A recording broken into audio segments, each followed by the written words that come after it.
Hi. If this is awkward, it's because this is very awkward for me. Um, I have a music TikTok, and I write songs, but um, I feel like I need to do this because I feel like I was told to do this. I have this. So only recently just started actually seeking God a couple months ago.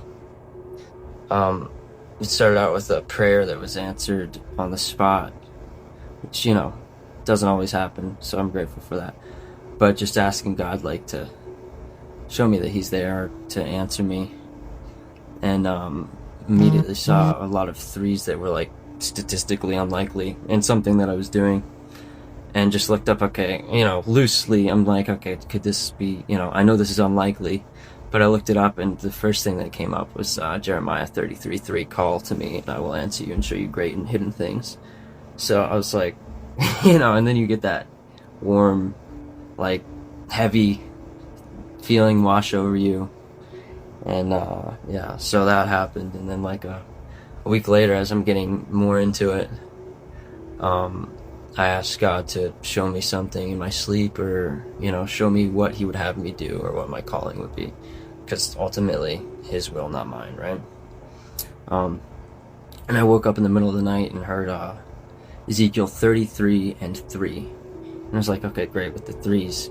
Looked it up immediately. Both Ezekiel 3 and Ezekiel 33 are about God telling Ezekiel that He's going to be a watchman to Israel, like to tell them what He tells them to tell them. And if He does, the blood is not on His hands if there's judgment.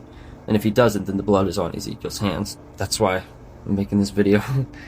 So it's like, okay, but I knew that I woke up hearing that, but I was like, all right, well, the next night I was like, okay, God, what would you want me to, say if there's something that I needed to, and I heard Isaiah 22. Also, I should mention Ezekiel 33 has 33 verses, a lot of 33s.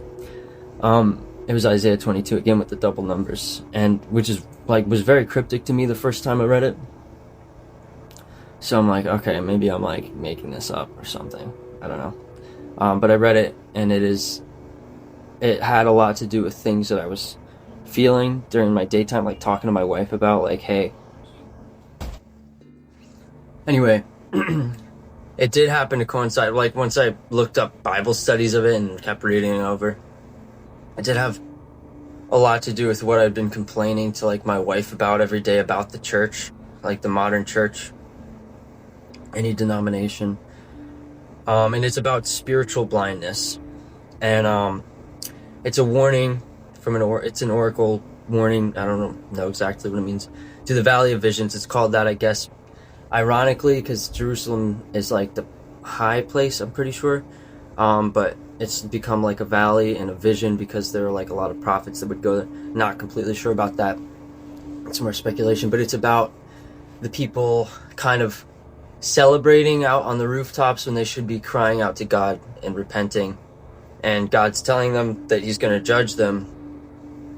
And they're treating it like eat and drink today, for tomorrow will die. And God's saying that they're going to be attacked, I think, by Babylon, some invading army. I think that King Shebna is so arrogant that he builds a huge, like, arrogant tomb. I said arrogant twice. A huge, like, ornate tomb, like, to say that I'm dying here, they're not going to carry me out. And, like, just not heeding God's warning at all. And because of this attitude is why they perish. And it goes to say that they're so focused on military readiness, fortifying the walls, getting a lot of, like, water ready, and the whole solution the whole time is to just seek God and repent and be like, hey, oh, I'm sorry. So there's spiritual blindness. They're relying on man-made comfort and security, a false sense of security, which I think the church these days can relate to. So yeah, arrogance, complacency, and a YOLO attitude is why they will not be redeemed. A sort of hardening of their hearts. And yeah, that's kind of I see that with the church. It could be, you should read it. It's a cryptic chapter. It might be even more specific, because I know a lot of these dual prophecies from like Isaiah and Ezekiel, dual as in like they work for the end times too. It references Jesus ahead of time, before Jesus, by talking about someone will be the key. The guy after the king who's arrogant will be like, will hold the key for the house of David. Jesus ends up being the one with the keys to sin and death, or however you want to say it. So there's foreshadowing there. But yes, and say we're looking at like end times, right? There's got to be a watchman for that. End times, people will be complacent. They will be comfortable in their sin. Even the elect will be deceived. There's a lot of fake gospels going around. You know, everybody knows about the prosperity gospel, how that's deceiving people.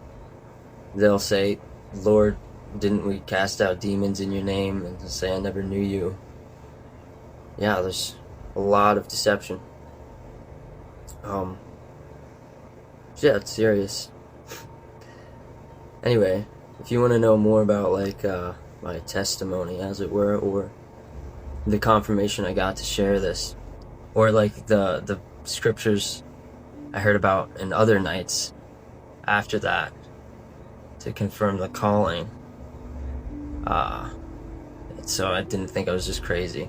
I can share that in another video if you want, but the focus for this one is Isaiah 22, spiritual blindness and false security. Seek God.